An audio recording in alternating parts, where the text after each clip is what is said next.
that the non-exec world is not for the faint-hearted and is getting more challenging generally. If I just take one simple example with the SPAC that I'm launching, I have seen D&O insurance rise by tenfold over the last 3 years.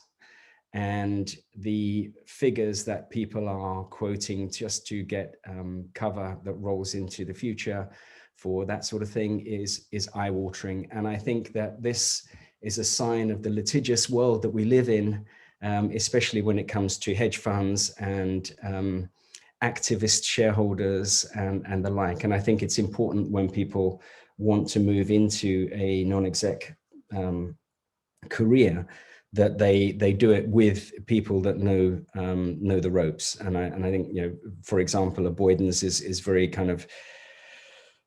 very experienced in understanding what types of companies have what types of shareholders and what to expect in terms of responsibility of roles and also the outcomes of those things.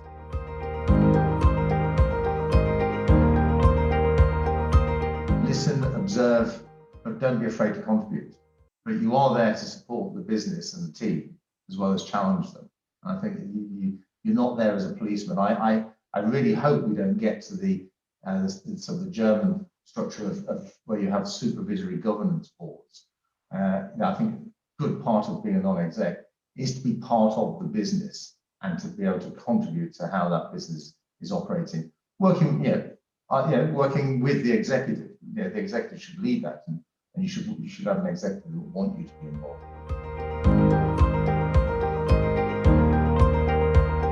I think it also starts right from the beginning when you're looking at the board, a bit like your org design in a business, right? And your target operating model.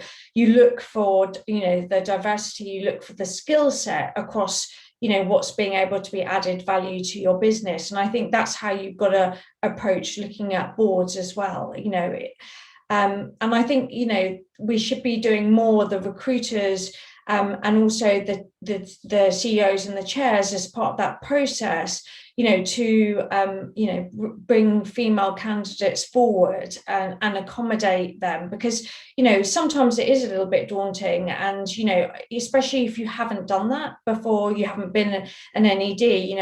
I very much went through that thought process, which was, can I do that? Am I going to have enough time? What value am I going to add? Where am I going to have an impact? And I think being able to set the stage a little bit and bring the skills that you've got to it, and know that's going to be okay is also really important.